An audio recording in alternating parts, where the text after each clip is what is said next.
The sacred trinity of the old gods, Indo-European roots of pagan order. Across the ancient world of pre-Christian Europe, a divine pattern repeats itself like thunder across the mountains, the sacred trinity. Known by many names, praised in many tongues, this triad of gods, each with their own realm, weapon, and role, reveals a deep and ancient order embedded in the bones of Indo-European society. Though separated by geography, climate, and time, the pagan peoples of Europe all shared a common ancestry, descendants of the Indo-Europeans, a prehistoric culture whose language and worldview spread from the steppes of Eurasia across the continent. From them came not only the roots of nearly every European language, but also the core spiritual architecture of the European mind. The triadic order: sovereignty, thunder, fertility. In nearly every Indo-European tradition, three primary deities appear: a high god or sovereign who rules from the sky and upholds law and order, a thunderer or warrior god who defends the world and wields a mighty weapon, a fertility god or giver of peace, prosperity, and seasonal renewal.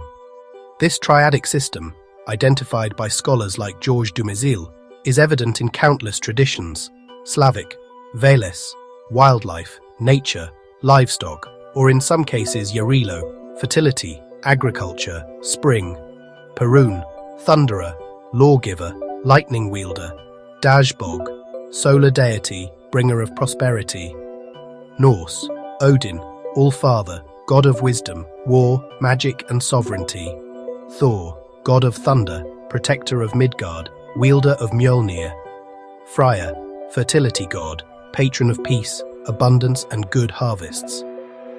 Greek, Zeus, king of the gods, wielder of lightning, arbiter of law; Poseidon, lord of the sea and earthquakes; Hades, ruler of the underworld, judge of the dead; Vedic, Varuna, enforcer of cosmic law, god of order and the sky; Indra, god of storms and war, slayer of Vritra; Agni, fire god, mediator between gods and men; Roman, Jupiter, skyfather and thunder god, chief of the pantheon; Neptune, god of fresh water and the sea; Pluto, lord of the underworld. These divine patterns reflect the very structure of Indo-European society, which divided itself into priestly rulers, warrior protectors, and productive cultivators. Thunderer and Sky King, one and the same. In some traditions, the thunderer and the high god are the same. In others, they are divided. Zeus in Greece and Perun among the Slavs are both the supreme gods and the wielders of thunder. Thor, by contrast, is a mighty warrior, but subordinate to Odin, the wise all-father. Yet their symbols are alike: thunderbolt or axe. Zeus hurls lightning, Perun is said to cast fiery arrows or swings his axe. Thor wields the hammer Mjolnir. All are seen as weapons of the thunder god. Bird of prey. Zeus transforms into an eagle. Perun is often linked to eagles or falcons. Thor, too, is associated with these sacred birds. Mountain peaks and sacred trees. These gods are called upon from hilltops and sacred groves. The oak, tall, strong, and storm-struck, is their holy tree. Perun, Thor are directly associated with the oak. The oak was considered sacred to them and was often used in rites, shrines. Also, trees struck by lightning were viewed as being touched by the divine. Zeus, too, is connected with the oak. In the ancient sanctuary of Dodona, Greece's oldest oracle, the priests and priestesses interpreted the rustling of sacred oak leaves as the voice of Zeus himself. Originally, the thunderer may have wielded a stone club or simply his bare hands, as seen in myths of Hercules or early Indo-European art. As metallurgy advanced, so did the gods.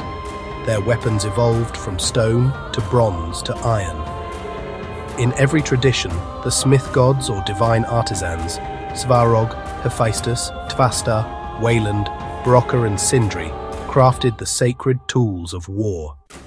The gods didn't just wield weapons of power, they taught how to make them. The goddesses of the triad. Pagan traditions also honored divine feminine triads: love and beauty, Freya, Norse, Leda, Slavic, Aphrodite, Greek. Motherhood and hearth, Frigg, Norse, Mokosh, Slavic, Hestia, Greek. Nature and earth, Nerthus, Germanic, Gaia, Greek, Mat Zemlya, Slavic.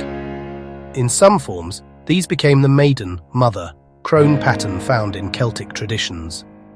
Though often separated from the male trinity, their domains reflect the same cosmic order: fertility, household, and creation. The tribes themselves, kindred people of one root. Despite their diversity, the pagan tribes of Europe share common cultural DNA. Language, all Indo-European. The roots of English, Russian, Greek, Latin, Sanskrit, and Norse stem from the same prehistoric tongue. Social structure, tripartite class system, rulers, warriors, farmers. Spiritual focus, emphasis on nature spirits, sacred oaths, ancestor veneration. Cult worship by geography, coastal peoples, Greeks and Norse, honored sea and storm gods. Inland peoples, such as the Slavs and Celts, focused on agriculture and fertility. Mountainous tribes worshipped sky gods and smiths. Some gods faded in certain places while thriving in others. This was not erasure but local emphasis. One tribe's forgotten god was another's central pillar. The word cult in its original sense simply meant devoted care, a focused veneration of a specific deity tied to place, season, or lineage. The shifting prominence of gods was natural, not heretical. Conclusion: the Trinity is ancient. The Christian Trinity did not invent divine triplicity. It borrowed and abstracted a far older pattern, the sacred three who rule, defend, and bless. From the thunder-split peaks of the Slavs to the runestones of the Norse, from the sunlit temples of Hellas to the fire altars of the Vedas, the Trinity of Gods reflects a worldview rooted in order, function, and balance. The old gods are not dead. They are remembered in the roots of our languages, the days of our week, the customs of our people. Their Trinity was never about theology, it was about life itself. As we rediscover our ancestral paths, we also rediscover the sacred truth.